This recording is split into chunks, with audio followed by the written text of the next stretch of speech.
नमस्कार दोस्तों, रोहित है। अभी आज बजट आने वाला है, यूनियन बजट। और जो बजट है वो इंटरिम बजट है। एनुअल बजट और इंटरिम बजट में क्या अंतर होता है हम लोग आगे डिस्कस करेंगे। पर आपको पता है कि बजट के आने से पहले इकोनॉमिक सर्वे रिलीज होता है। जो बजट उतना इम्पॉर्टेंट डॉक्यूमेंट हम लोगों के लिए नहीं होता है, पर सबसे ज़्यादा जो डॉक्यूमेंट इम्पॉर्टेंट होता है वो इकोनॉमिक सर्वे होता है। Because this economic survey is nothing but it is the X-ray of what the government has done. मानते हैं कि गवर्नमेंट ने एक्स स्कीम लॉन्च किया है, पीएम विश्वकर्मा स्कीम लॉन्च किया है या मुद्रा योजना लॉन्च किया है, तो ये हमें ये आंकड़ा देता है कि भाई देखो मुद्रा योजना में हमने कितना लोगों को कितना करोड़ रुपया दिया, लैम्डा करोड़ रुपया हमने दिया। हमको ये बताता है कि डायरेक्ट बेनिफिट ट्रांसफ़र के थ्रू अगर हमने किसानों को डीबीटी किया है तो हमने कितना करोड़ रुपया किया, कितना बेनिफिशियरी को टारगेट किया। अगर एग्रीकल्चर है तो एग्रीकल्चर का कंट्रीब्यूशन मानते हैं कि 10% है कि 15% है हमारी अर्थव्यवस्था में। एमएसएमई का कंट्रीब्यूशन कितना है हमारी अर्थव्यवस्था में। तो it gives us a very clear cut picture of what we have achieved in the last year. My dear friends, जो आपका GS2 का पेपर होता है जिसमें एक इकोनॉमी सेगमेंट है, उस इकोनॉमी सेगमेंट में अगर आपने अपने जो भी तथ्य को आप लिख रहे हैं, अगर आपने उसको डेटा के साथ सब्सटेंशिएट नहीं किया तो आपको नंबर कभी नहीं मिलेगा। जैसे कि अगर मानते हैं कि हम बोलते हैं कि मेरी बीवी बहुत सुंदर है या मेरी गर्लफ्रेंड बहुत सुंदर है, तो ये एक स्टेटमेंट है। सामने वाला कैसे मानेगा कि आपकी गर्लफ्रेंड या आपकी बीवी या मेरी बहन बहुत सुंदर है या मैं बहुत सुंदर हूं? कोई कैसे मानेगा? आपको उसको सब्सटेंशिएट करना पड़ेगा कि उसकी आंखें बहुत बड़ी बड़ी हैं, उसके फीचर्स बहुत शार्प हैं, रंग सांवला है या गोरा है, डस्की लुक है या फेयर कंप्लेक्शन की है, उसकी ऊंचाई इतनी है, उसकी ड्रेसिंग सेंस अच्छी है। अगर हम बोलते हैं कि अगर हम सैपियोसेक्सुअल हैं, तो सैपियोसेक्सुअल का मतलब होता है कि जहां पर आपको उसका सुंदरता के जगह इंटेलिजेंस अट्रैक्ट करता है, तो आप बताएंगे कि इतनी पढ़ी लिखी है, यहाँ पर उसका ये विचार है, इसलिए हमको अट्रैक्टिव लगती है। तो हम एक स्टेटमेंट लिख के I am substantiating that statement. तो आप जब भी GS2 का उत्तर लिखेंगे, what you are suppose to do is, अगर हम बोलते हैं कि agriculture is the backbone of the economy, I need to substantiate that कि एग्रीकल्चर का कंट्रीब्यूशन 18% है हमारे GV1 में, ग्रॉस वैल्यू एडिशन में 18% है। तब सामने वाला को लगेगा कि ये जो बात करता है उसमें ओछी बात नहीं करता है, सैलो बात नहीं करता है, जो भी बात करता है वो तथ्यात्मक बात करता है, सब्सटेंशिएट करता है। But from where you will get this data? This data will come from the economic survey. This economic survey is release by किस मिनिस्ट्री के थ्रू रिलीज करता है? ये सब हम आपको रेजोनेंस में चित्कार मार मार के पढ़ाए हुए हैं। रेजोनेंस में अभी तक हम 35 से 40 लेक्चर ले चुके हैं, 35 के आसपास लेक्चर ले चुके हैं इकोनॉमिक्स का ही केवल। अब आप लोग चीज़ों को रिलेट कर सकते हैं, अप्रिशिएट कर सकते हैं, उसको अब आप मतलब डाइजेस्ट कर सकते हैं। तो देखो, रेजोनेंस वाले जो भी तुम लोग रेजोनेंस 3.0 के हो, अब तुम लोग चीज़ों को अप्रिशिएट करना स्टार्ट करोगे, है ना? क्योंकि तुम लोग को सारा चीज़ GDP समझ में आ रहा होगा, अब कौन मिनिस्ट्री इसको देता है ये सब भी पता चल रहा होगा। देखो, जो इंडियन इकोनॉमिक सर्वे है, इस बार इंडियन इकोनॉमिक सर्वे नहीं आया है। क्यों नहीं आया है इंडियन इकोनॉमिक सर्वे? क्योंकि अभी जो बजट आने वाला है वो इंटरिम बजट है। तो जो बजट, जब चुनाव हो जाएगा, इलेक्शन ईयर हो जाएगा, अभी जब बजट पे हम वीडियो लेकर आएंगे तब तुमको बताएंगे कि इंटरिम बजट और एनुअल बजट में क्या अंतर होता है। जब इलेक्शन खत्म हो जाएगा तो उसके बाद ये इकोनॉमिक सर्वे लेकर आएंगे। तो ये क्या है? It is a review document है, अर्थव्यवस्था का रिव्यू कर रहा है।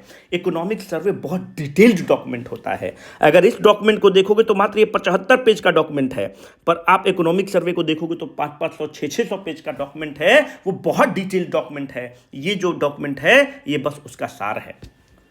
तो अब इंपॉर्टेंट ये है कि सर ठीक है, हम कुछ चीज़ लिख रहे हैं, हमको सब्सटेंशिएट करना पड़ेगा, डेटा देना पड़ेगा।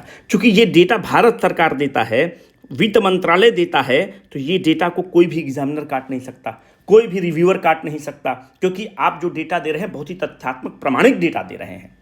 तो आपको डेटा पता होना चाहिए।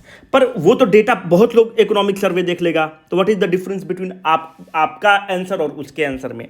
देखो, डेटा कलेक्टर तो 500 तुमको मिल जाएंगे, 500 नोट्स बना के रहेगा कि भाई हम इकोनॉमिक सर्वे का डेटा रख लिए हैं। But the point is where you are going to use this data. कहाँ पे इस्तेमाल होगा, और बहुत 99% लोगों को यही नहीं पता है कि ये डेटा कहाँ पर इस्तेमाल होगा, क्योंकि उन्होंने टॉपिक का माइक्रो लिस्टिंग किया ही नहीं है। अगर आपने टॉपिक का माइक्रो लिस्टिंग नहीं किया है तो ये डेटा रखा का रखा रह जाएगा, कभी इस्तेमाल नहीं होगा। इट इज सिंपली अ कचरा data, nothing more than that my dear friend. अब हम आपको बोल रहे होंगे, आपको एरोगेंट भी दिख रहे होंगे, आपको लग रहा होगा कि बकवास बात कर रहा है, पर यही सच्चाई है मेरे दोस्त। अब ध्यान से देखो, जो ये 75 पेज का डॉक्यूमेंट है हम आपके लिए पढ़कर बना दिए हैं, जो काम का चीज़ है हमने आपको बता दिया है। जैसे तुम देखो भाई, स्किल डेवलपमेंट से बीपीएससी क्वेश्चन पूछता है। ये कौन सा है? ये बीसीडब्ल्यू का जीएस2 का किताब है, जहां पर हम लोगों ने आपका मार्किंग कर दिया है, टॉपिक का माइक्रो लिस्टिंग कर दिया है। भाई स्किल डेवलपमेंट का जो भी चैप्टर रहेगा उसको पढ़ेंगे, क्योंकि बीपीएससी पूछता है। भैया इन्वायरमेंट का जो भी चैप्टर रहेगा उसको हम पढ़ेंगे, इसलिए इन्वायरमेंट का चैप्टर हम पढ़ेंगे क्योंकि भैया ये ऑलरेडी ये पूछ रहा है, इन्वायरमेंट से दबा के क्वेश्चन पूछ रहा है। देखिए, what is the relationship between the environment protection. तो भाई मेरे पास डेटा और आंकड़ा होना चाहिए, नहीं तो मेरा आंसर सैलो होगा, हल्का होगा। हम और आगे देखते हैं तो भाई जब भी अल्टरनेट सोर्स ऑफ एनर्जी की बात होगा, रिन्यूएबल सोर्स की एनर्जी की बात होगा, तो हमको एकदम डेटा चाहिए। जो भी 75 पेज के डॉक्यूमेंट में अल्टरनेट सोर्स ऑफ एनर्जी का डेटा रहेगा, डॉक्यूमेंट रहेगा, उसको हम पढ़ेंगे बहुत डिटेल से। अगर आप और ध्यान से देखोगे तो यहां पर तुम देखो, एग्रीकल्चर से भर भर के क्वेश्चन पूछता है। तो एग्रीकल्चर पर ई नाम एग्रीकल्चर से रिलेटेड है, मेरे पास डॉक्यूमेंट होना चाहिए, डेटा होना चाहिए मेरे पास। बैंकिंग से पूछ रहा है, अगर तुम देखोगे ये तुम्हारा सीधा एसे का टॉपिक है, 69th बीपीएससी में एसे का टॉपिक है ये। मतलब यहां पर एक चैप्टर कंप्लीटली डेडिकेटेड है वीमेन पर। तो भैया यहां से अच्छा प्रमाणिक डेटा तुमको और कहां मिल जाएगा? भारत सरकार का डेटा है, रिव्यू डॉक्यूमेंट का डेटा है, तो इससे बढ़िया डॉक्यूमेंट तुमको धरती पर नहीं मिल सकता है। ठीक है, तो ये सब टॉपिक को हम लोग आज बहुत डिटेल में कवर करने की कोशिश करते हैं, थोड़ा शॉर्ट में रखेंगे। और तुम लोग को, क्योंकि हम ऑलरेडी ये सब चीज़ पढ़ा रखे हैं, तो मतलब एक ही चीज़ को हम कितना बार पढ़ाएंगे, है ना।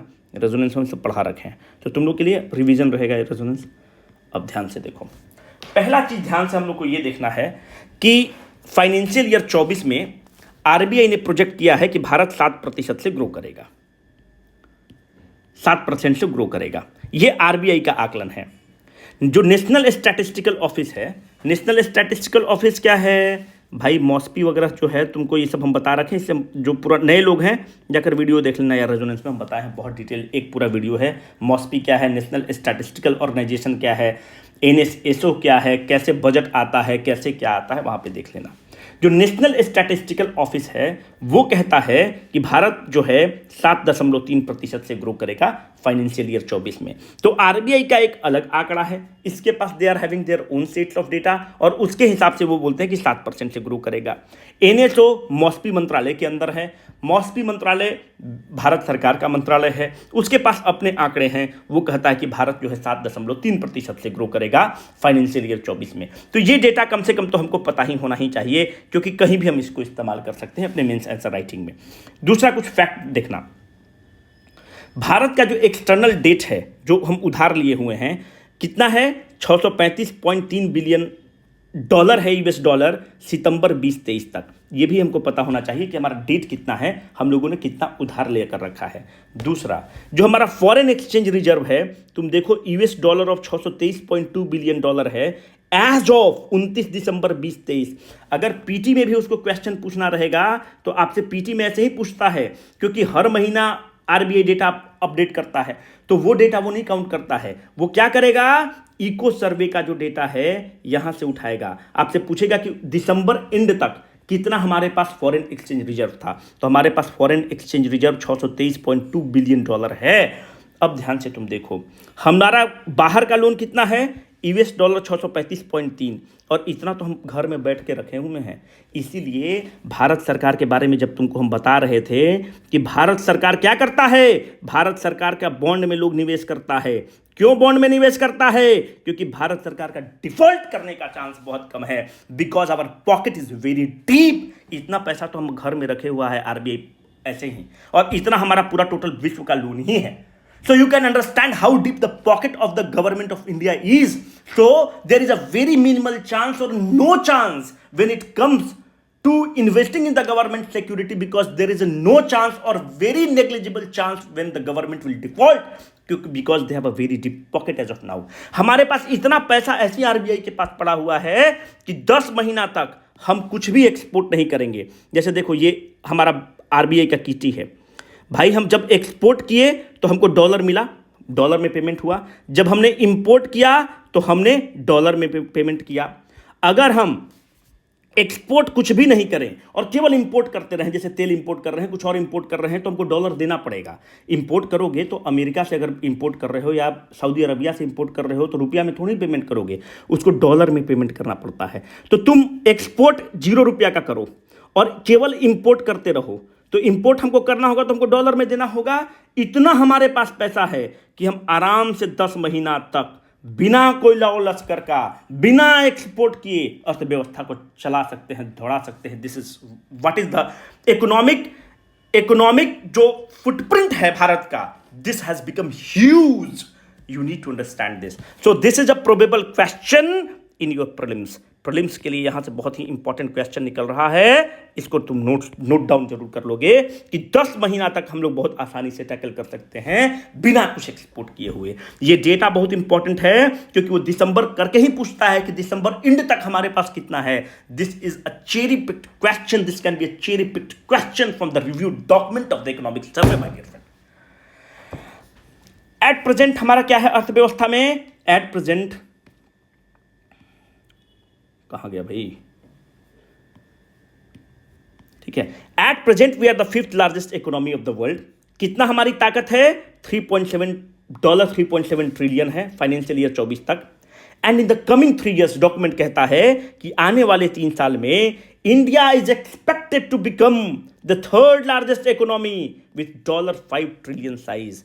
This is another important document. This is another important fact which can be used in your mains, which can be a probable question in your prelims, my dear friend. Please keep this in mind.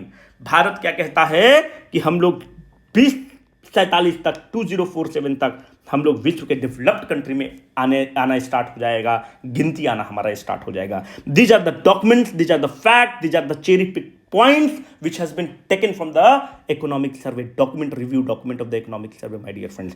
This can be used in the prelims, this can be used in the mains, and you are supposed to jot it down. अब ध्यान से देखो, अब सीधा हम तुमसे 8 number का question यहीं पर बना दिए। ये सीधा वहीं से क्वेश्चन है कि what are the challenges confronting the Indian economy. भारतीय अर्थव्यवस्था का चैलेंजेस क्या क्या हैं, क्या क्या समस्या है? पहला तुम चैलेंज अगर देखोगे तो जियो इकोनॉमिक फ्रेगमेंटेशन है। पहला है कि अभी आप देख रहे हो कि जो क्या है, रसिया यूक्रेन कन्फ्लिक्ट चल रहा है।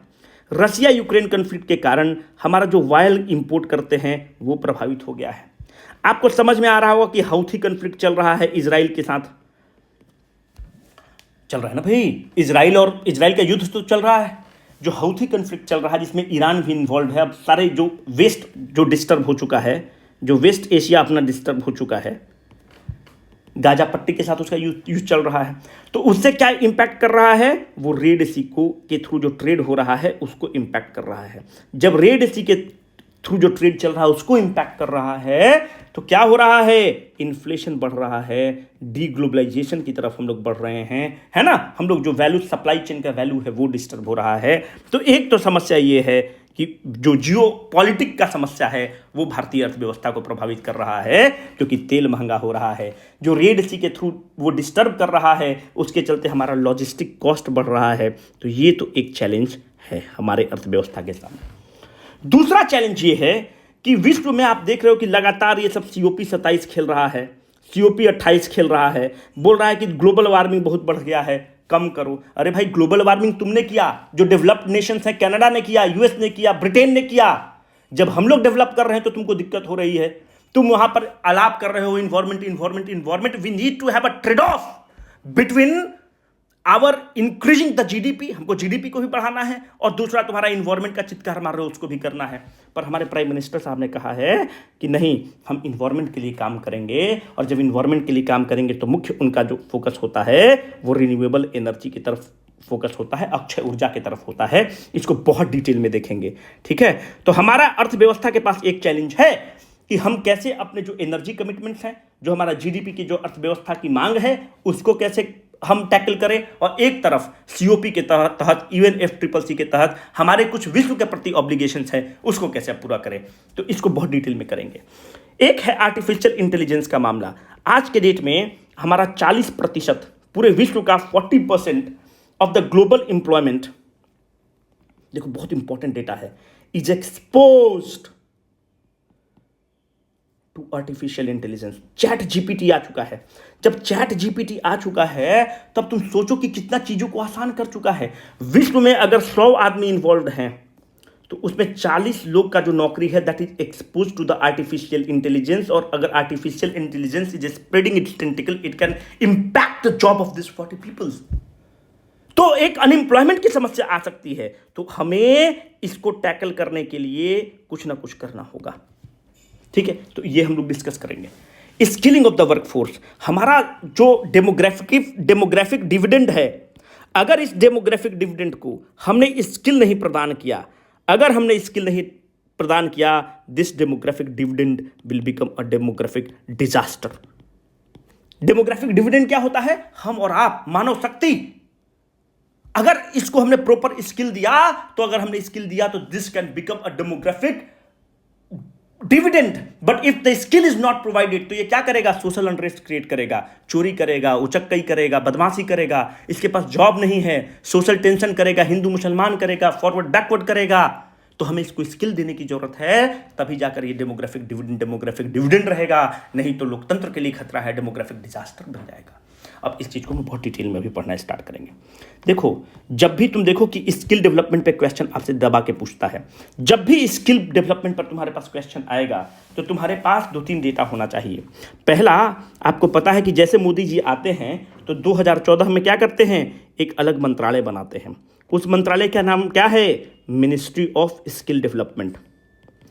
अभी उसका कैबिनेट मिनिस्टर कौन है? धर्मेंद्र प्रधान, उड़ीसा वाले जो हैं इसके मिनिस्टर हैं। देखो, भारत सरकार क्या कहती है कि हम अपने युवाओं को स्किल प्रदान करेंगे। तो स्किल कैसे प्रदान करोगे? उसके लिए उसने एक ऑर्गेनाइजेशन है, नेशनल स्किल डेवलपमेंट कॉर्पोरेशन, जो एनएसडीसी है। कब बना है? मोदी जी के उदय के पहले बन चुका है, 2008 में बन चुका है। जो नेशनल स्किल डेवलपमेंट कॉर्पोरेशन है, एक क्या है? It is a not for profit organisation है। जब नॉट फॉर प्रॉफिट ऑर्गेनाइजेशन है तो क्या इसका मालिक कौन है? इसका 49% मालिकाना हक भारत सरकार के पास है और 51% इसका मालिकाना हक प्राइवेट एंटिटी के पास है। तो जो प्राइवेट एंटिटी हैं, टीसीएस है, विप्रो है, कॉग्निजेंट है, टाटा स्टील है, ह्युंडई है, इन लोग क्या करता है कि मानते हैं कि युवाओं को बोलता है कि भाई हमको आज के डेट में वेल्डर की ज़रूरत है। एक होता है, अगर पावर प्लांट में तुम काम करते हो तो उसको कहते हो आईवीआर वेल्डर। एक आईवीआर वेल्डर का जानते हो 1 लाख रुपया तनख्वाह होता है। अगर वो वेल्डिंग मार के निकल गया तो फिर तुम उसको टेस्ट करते हो कि ऐसा तो नहीं कि वेल्डिंग में लीकेज है। आईवीआर वेल्डर मारेगा, तुम कितना भी टॉप इंजीनियर हो, तुम्हारे तरफ देखेगा भी नहीं, बोलेगा कि सर आप इसको रेडियोग्राफी टेस्ट कराते रहिए, मार के चला जाएगा, हेलमेट पहनेगा, निकल जाएगा। क्योंकि उसको 20 साल का अनुभव है कि अगर वो वेल्डिंग मार दिया है तो पाइप से लीकेज नहीं रहेगा, इतना उसका एक्सपीरियंस है। तो उसको 1 लाख रुपया तनख्वाह मिलता है। मारा, साइड में निकल गया, बोला कि सर आप अपना चेक कराते रहिएगा, शाम तक हम नहीं जा रहे हैं। अब होगा, अगर वेल्डिंग लीकेज निकल गया तब जी बोले यार सर फोन करिएगा, होगा ही नहीं वेल्डिंग। तो 1 लाख रुपया उस सबको तनख्वाह मिलता है। That is nothing but that is an skill my dear friend. तो उसके लिए नेशनल स्किल डेवलपमेंट कॉर्पोरेशन उसके लिए क्यूरिकुलम तैयार करता है, उस पर पैनी निगाह रखता है, बताता है कि आज के डेट में आर्टिफिशियल इंटेलिजेंस की जरूरत है, इस पर बच्चों को ट्रेन करिए। तो उसके लिए पीएम कौशल विकास योजना लॉन्च किया गया है। कब? 2015 से दिसंबर 13, 2023 तक हमने 1.5 करोड़ कैंडिडेट को ट्रेन कर दिया है। क्यूरिकुलम कौन डिसाइड किया है? एनएसडीसी किया है। तो ये हमारे पास आंकड़ा होना चाहिए कि जब भी पीएम कौशल विकास योजना आएगा या स्किल डेवलपमेंट पे आएगा तो हम इस डेटा को इस्तेमाल करेंगे।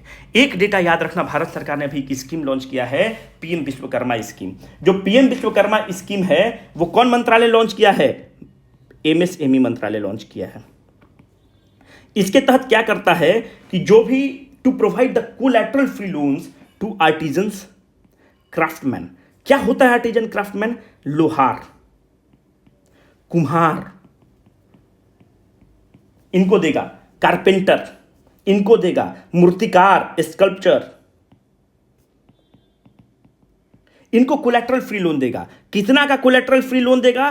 पहला ट्रांच में 1 लाख तक कोलेटरल फ्री लोन देगा और सेकंड ट्रांच में 2 लाख कोलेटरल फ्री लोन देगा। देखो भाई दिक्कत क्या होता है कि इन लोग को लोन मूर्तिकार, शिल्पकार, लोहार इन लोग को इसलिए नहीं मिल पाता है क्योंकि बैंक बोलता है कि आप पहले जमीन का डॉक्यूमेंट दीजिए, आपके पास कुछ जायदाद है तो उसका डॉक्यूमेंट दीजिए, कुछ गिरवी रखिए। भारत सरकार कहता है कि कोई गिरवी मत रखना, हम इसके बदले कोलैटरल फ्री लोन तुमको, मतलब हम इसके बदले गिरवी रहेंगे, अगर ये डिफॉल्ट करेगा तो हम तुमको पैसा देंगे।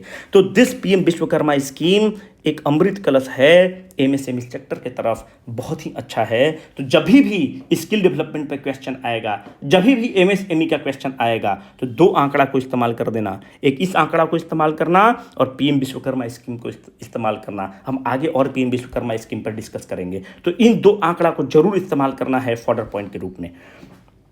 जैसे देखो अल्टरनेटिव सोर्स ऑफ एनर्जी पे दबा के क्वेश्चन पूछता है तो हमारे पास आंकड़ा होना चाहिए।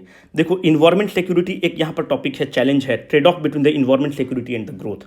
अब ध्यान से देखो इन्वायरमेंट सिक्योरिटी में क्या हुआ कि 2015 का पेरिस कमिटमेंट होता है, शायद COP 21 है ना, COP 21, उसमें यह तय किया गया कि हर देश बताएगा कि भाई ग्रीन हाउस गैस बहुत ज़्यादा बढ़ रहा है, उसके चलते क्या हो रहा है, ग्लोबल वार्मिंग बहुत ज़्यादा बढ़ रहा है, टेम्परेचर बढ़ रहा है, तो हमें टेम्परेचर को कम करना है।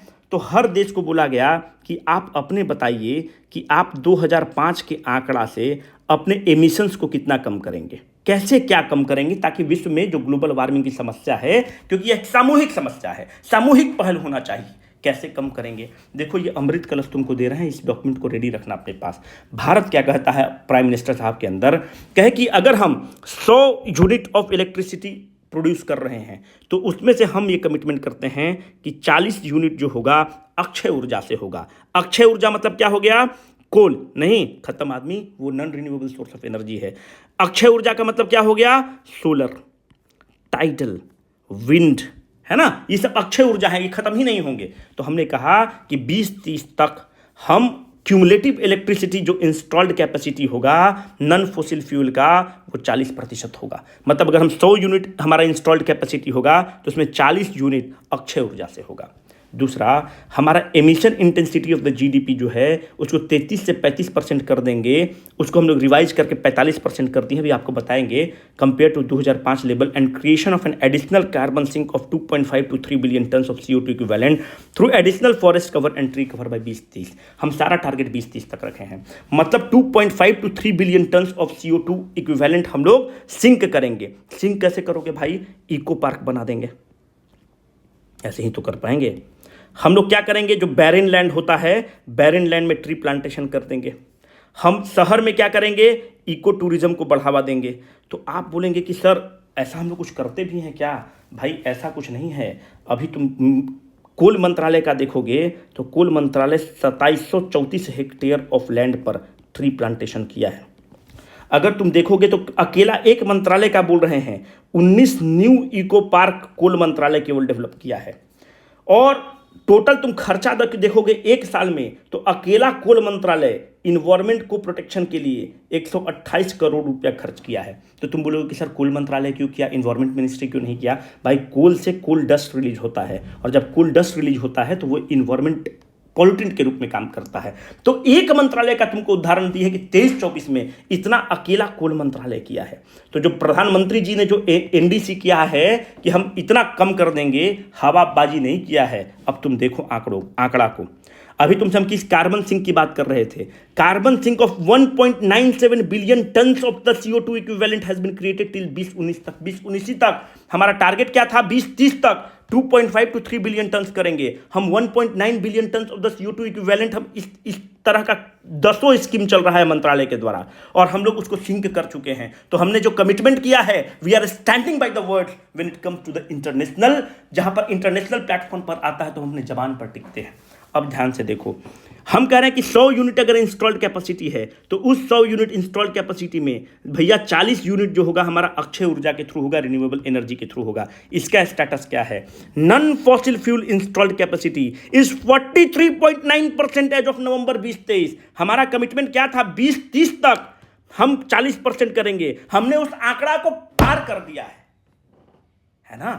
इसीलिए तुम देखो कि मिनिस्ट्री ऑफ पावर किसको दिया गया है? सबसे काबिल आदमी कौन है? आर.के. सिंह ही है। आर.के. सिंह को एक टफ टास्क मास्टर माना जाता है। आर.के. सिंह कहाँ से चुनाव जीत रहे हैं? अपने बिहार, अपने मोहब्बत आरा से चुनाव जीत रहे हैं। इनका क्या जननेता है? ये जनता से मिलता भी नहीं है आर.के. सिंह। पर आर.के. सिंह का एक बहुत मेरिट है कि टफ टास्क मास्टर है। टफ टास्क मास्टर का मतलब क्या होता है? टफ टास्क मास्टर का मतलब होता है कि आईएएस ऑफिसर है तो ये काम को कराना जानता है। इसीलिए तुम मोदी सरकार में तुम देखोगे कि मोदी जी को पता है कि वो जननेता है, जनता उनसे उम्मीद करता है। तो नेता नगाड़ा लोग को उतना बुझाता है। अब जैसे गडकरी जी को बहुत बुझा रहा है, पर हमको ये नहीं पता चलता नित्यानंद राय को क्या बुझाता होगा, गिरिराज सिंह को क्या बुझाता होगा। तो यहां पर तुम देखोगे कि अश्विनी वैष्णव को लाया गया है, आईएएस ऑफिसर है, काबिल आईएएस ऑफिसर है। तो ये रेल मंत्रालय को ठीक करने की कोशिश कर रहे हैं। हरदीप सिंह पुरी को तुम देखो कि इतना इंपॉर्टेंट काम दिया गया है। क्यों? अर्बन मिनिस्टर के रूप में रखा गया है, पेट्रोलियम मंत्री के रूप में गया है, क्योंकि काबिल आईएएस ऑफिसर हैं इन लोग। तो मोदी सरकार में तुम देखोगे कि आईएएस ऑफिसर को ज़्यादा नेता बनाया गया है। एस जयशंकर को लाया गया है। एस जयशंकर आईएएस ऑफिसर हैं। तो मोदी जी को पता है कि जननेता तो हम हैं ही, हमको कुछ भी चीज का जरूरत नहीं है, जनता हमको देखकर वोट करती है। तो I need people who can deliver on my project. तो ये जो आईएएस ऑफिसर सब हैं, इन लोग को पजामा कुर्ता पहना दिया गया है। पहले तुम देखो आरसीपी सिंह थे स्टील मिनिस्टर, और इनको पजामा कुर्ता पहन के एकदम आराम से लोग काम कर रहे हैं। They are doing very well, right. Ashwini Vaishnaw काबिल आदमी है, आर.के. सिंह काबिल आदमी है। देखो 40% प्राइम मिनिस्टर ने टारगेट दिया है और ये व्यक्ति 43.9% अचीव करवा चुका है नवंबर 2023 तक। ठीक है, देखो reduction in the carbon intensity का मतलब क्या होता है? मत मानते हैं कि हमारा जीडीपी 100 रुपया है, तो हम कह रहे हैं कि carbon intensity, emission intensity of GDP by 33 to 35%। तो भाई हम 100 यूनिट ऑफ द जीडीपी बढ़ावा के लिए कितना कार्बन एमिट कर रहे हैं? तो हम कह रहे हैं कि 33 से 35% ही हम एमिट करेंगे। ठीक है, तो जितना कम रहेगा उतना अच्छा रहेगा, है ना? ठीक है, रिवाइज नंबर इज वो कहाँ गया?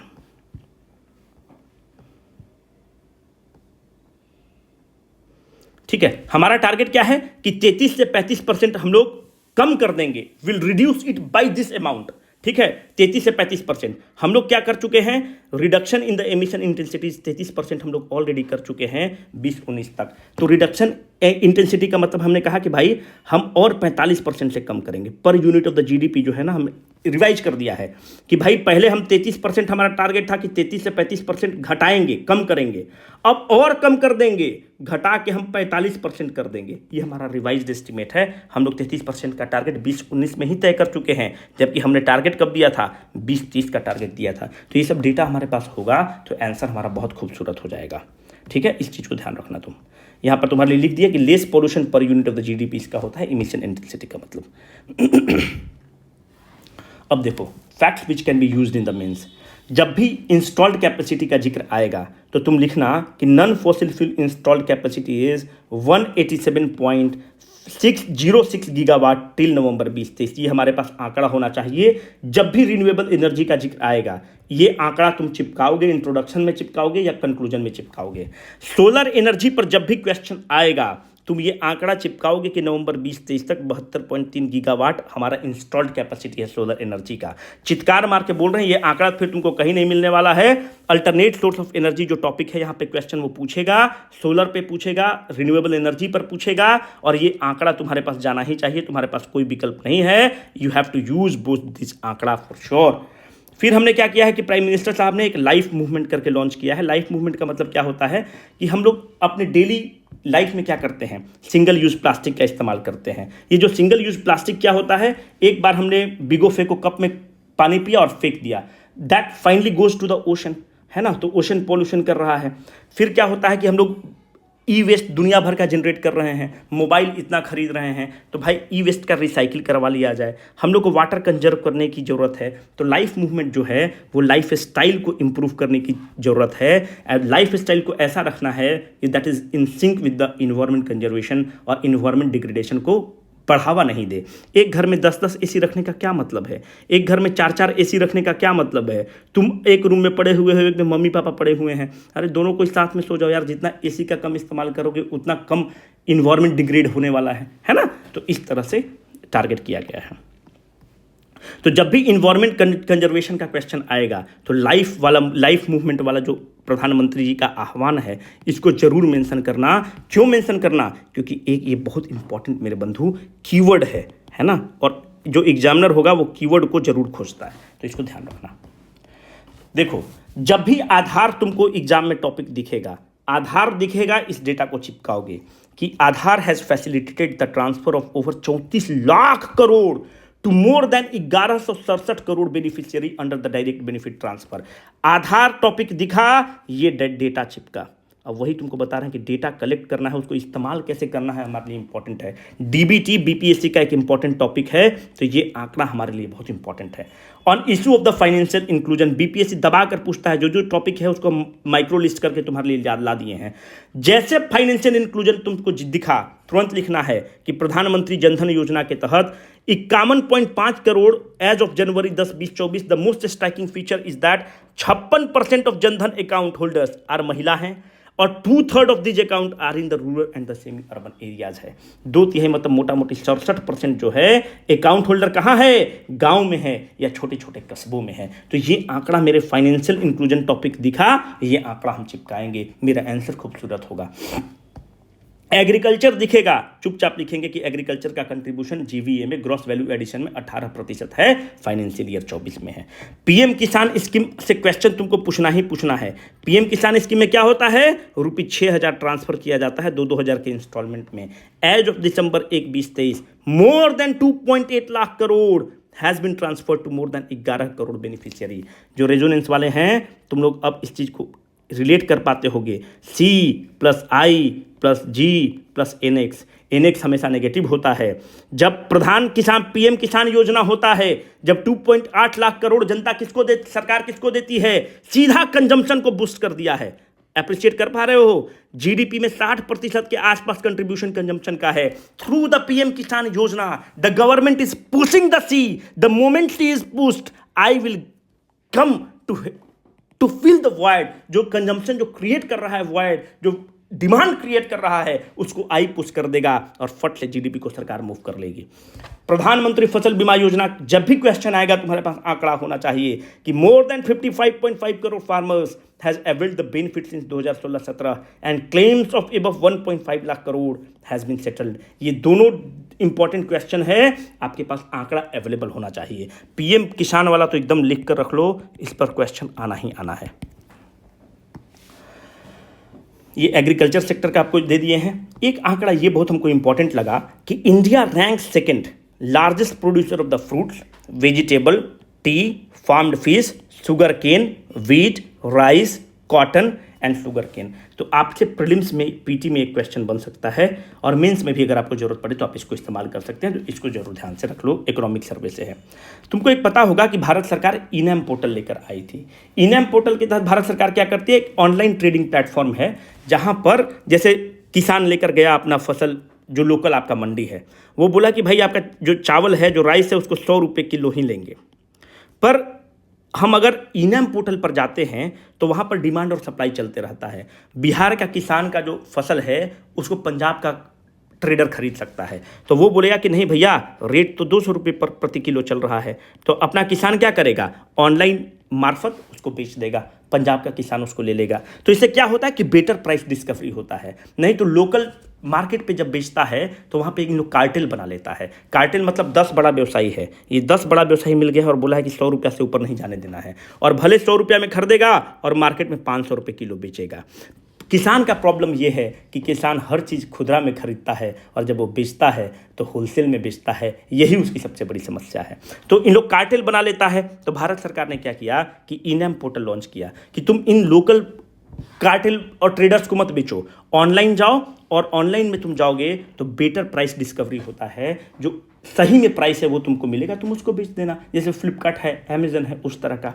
तो जब भी इनैम वाला आएगा तो याद रखना कि the number of the market link to the eNAM platform has increase from 250 in 2016 to 1389 in 2023, facilitating the online trading of 209 agriculture and the horticultural commodity. मेरे बंधु, ये सब तुमको मजाक लग रहा होगा, जब ये उत्तर लिखोगे इनैम पर आया और जैसे तुमने ये आंकड़ा डाला, it will give you a brownie points, और जब ब्राउनी पॉइंट्स मिलेगा तो यही तुमको एसडीएम बना सकता है, यही डीएसपी तुमको बनाएगा।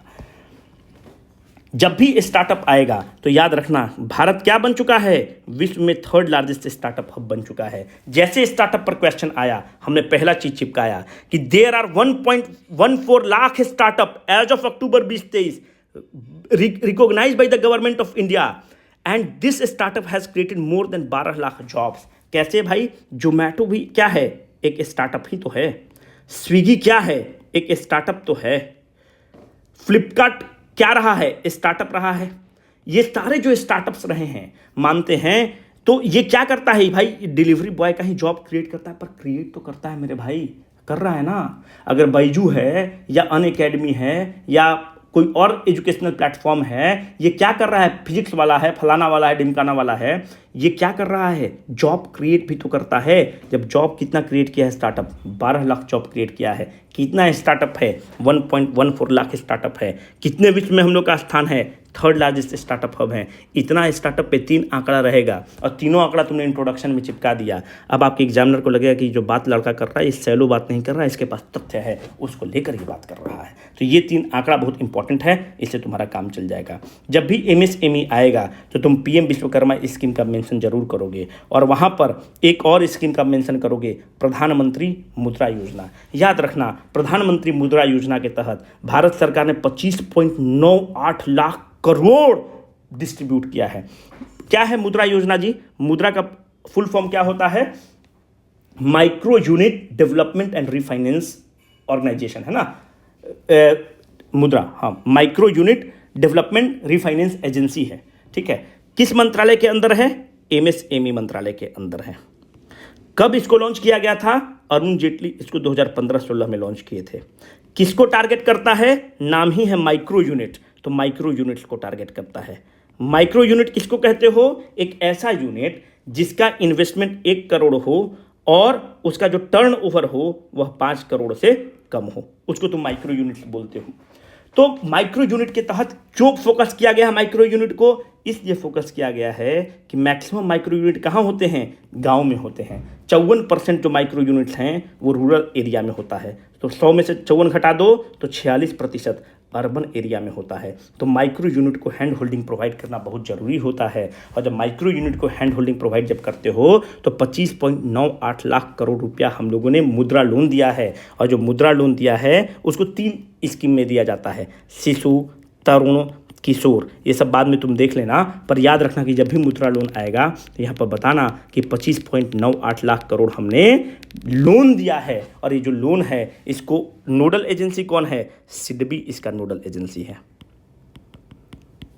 ठीक है। तो ये बहुत इंपॉर्टेंट है। जब भी MSME से रिलेटेड आएगा तो PM मुद्रा योजना को मेंशन करना और PM विश्वकर्मा स्कीम को मेंशन करना। फिर और भी तुम देखो, उद्यम पोर्टल बना है, Udyam assistant platform have helped consolidate the information on MSME with 2.25 crore MSME registered on the Udyam portal. एक आंकड़ा तुमको मिल गया। And about 1.2 crore unit registered on the UAM portal, Udyam assistant portal, ठीक है।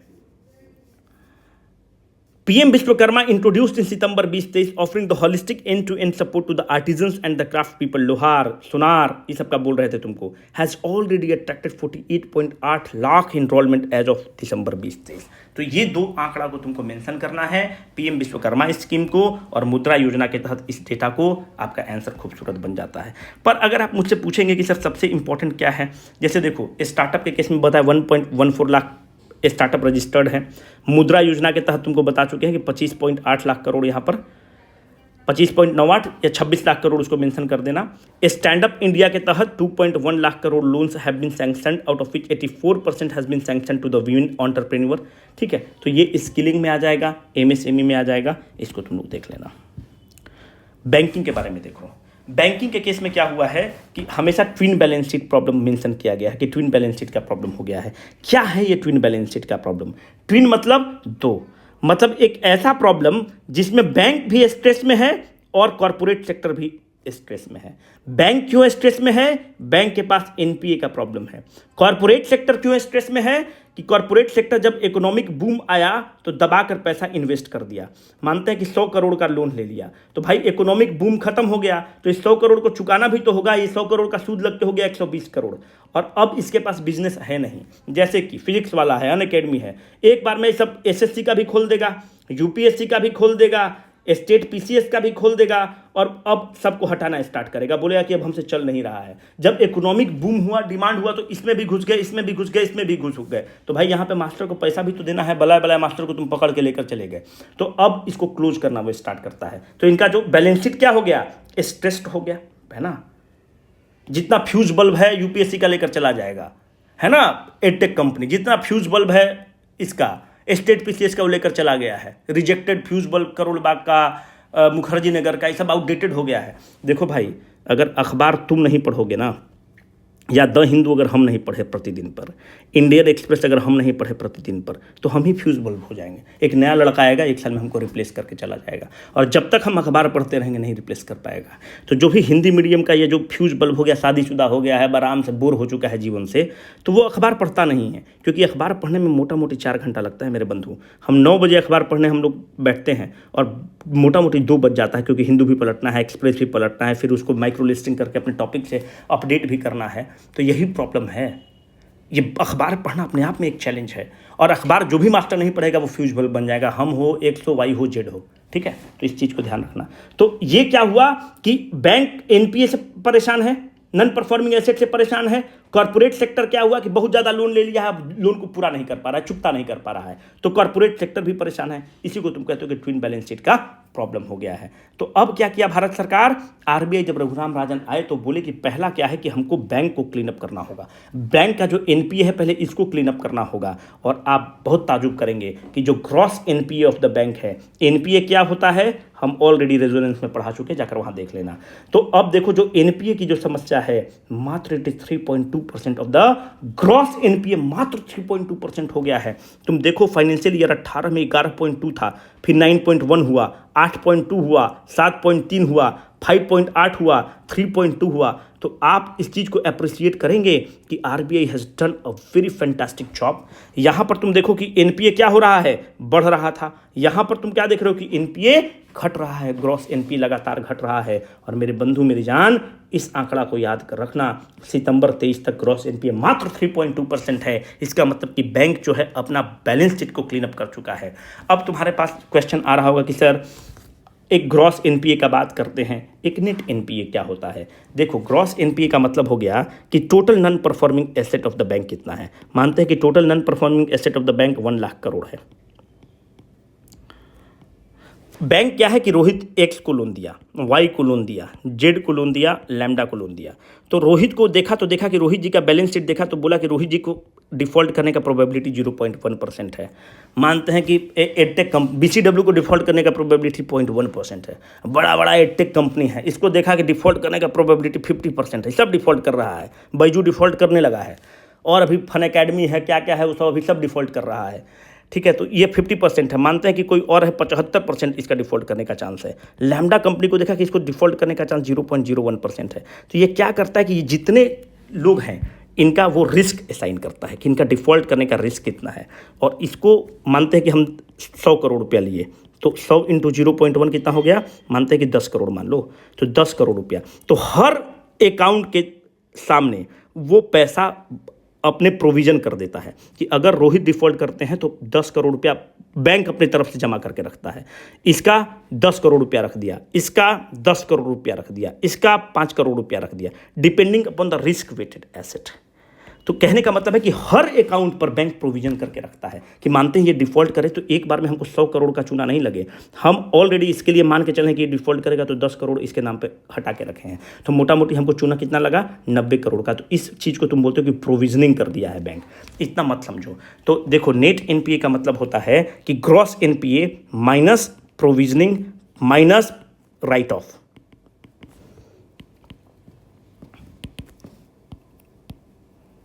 ठीक है, ग्रॉस एनपीए टोटल लॉस कितना हुआ, माइनस कुछ तुम बचा के रखे हो। मानते हैं कि 100 करोड़ का तुम्हारा ग्रॉस एनपीए था, माइनस हमने हर प्रोविजन करके रखा था 20 करोड़ का, और मानते हैं कि भारत सरकार बोली कि राइट ऑफ कर दीजिए 20 करोड़ रुपया, तो नेट एनपीए तुम्हारा कितना हो गया?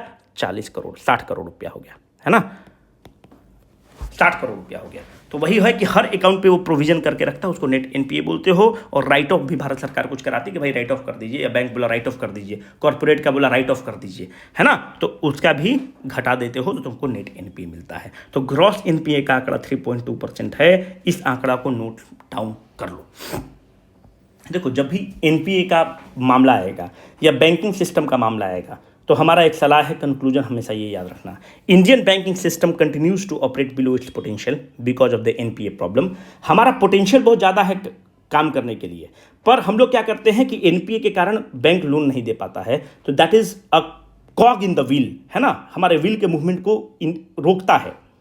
जैसे as a country we deserve to be a first world country, but we languish ourselves as a third world country because of the rampant corruption which is happening in the government enterprises और the government जो systems है वहाँ पे।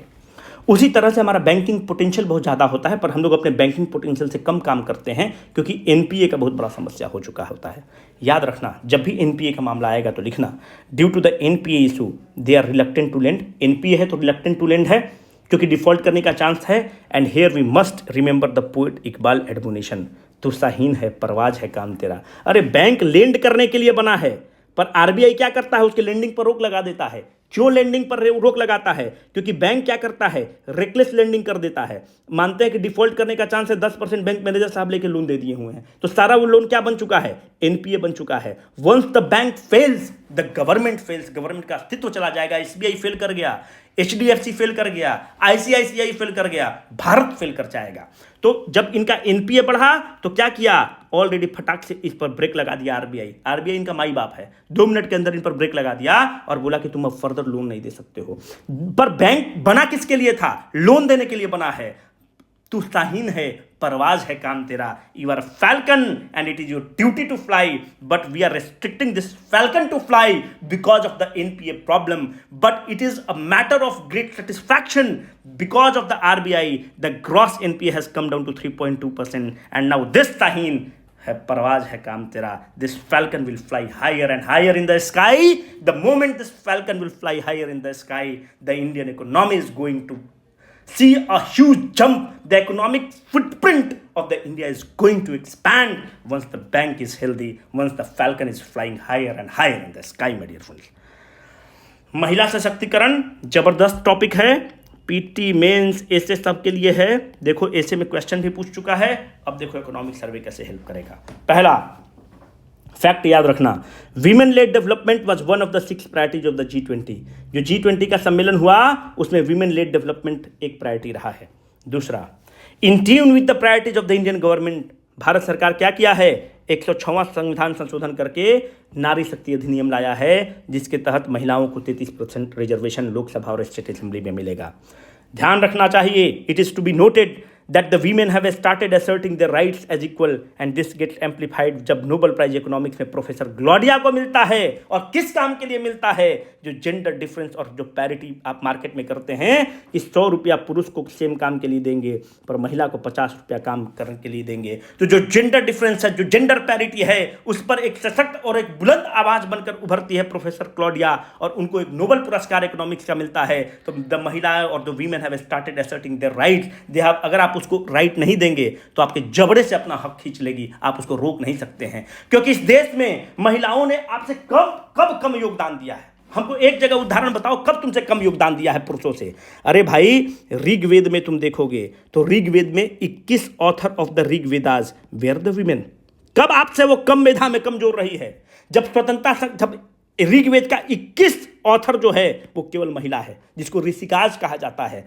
जब स्वतंत्रता संग्राम हुआ, जब ईस्ट इंडिया कंपनी से लोहा लेने की बात हुई, तो शिवगंगा स्टेट की जो महिला है जिसका नाम है वेलू नचियार, उसने ईस्ट इंडिया कंपनी से पहली बार लोहा लिया. वो तो महिला थी, शिवगंगा स्टेट की महारानी थी, ईस्ट इंडिया कंपनी से पहली बार लोहा लिया.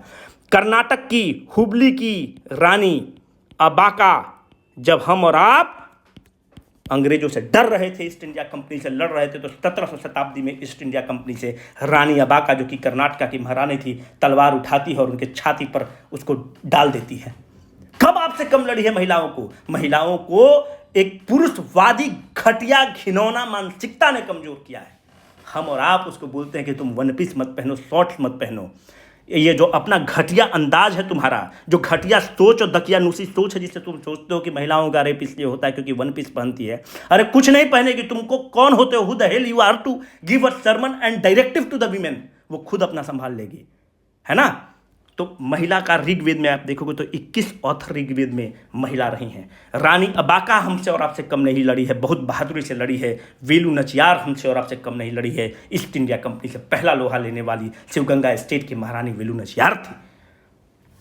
हमको रूजवेल्ट का ये लाइन बहुत पसंद है, इसको ऐसे वगैरह में लिखना कि US president Roosevelt once said, the test of our progress is not whether we add more to the abundance to those who have much, it is whether we provide enough to those who have little. तो जो नारी शक्ति अधिनियम लाया गया है, जिसका बहुत कम था, उसके किट्टी में भारत सरकार ने डाला है, जो कि बहुत ही क्रांतिकारी स्टेप है। Some fact for the women empowerment, ये जो डेटा है economic review of the economic survey से लिया गया है। 1991 में पंचायतों में 1/3 सीट को रिजर्व किया गया था। 1/3 मतलब 33%। आज के डेट में अगर तुम देखोगे तो महिला का पंचायत में कंट्रीब्यूशन 46% है। और यह एक बहुत ही किंवदंती फैक्ट है कि जब जब महिलाएं पंचायत में आएगी, महिला बहुत ही कोमल होती है हृदय का। वो मिड डे मील में जहाँ पे तुम देखोगे कि प्रिंसिपल जहाँ एक सेकंड,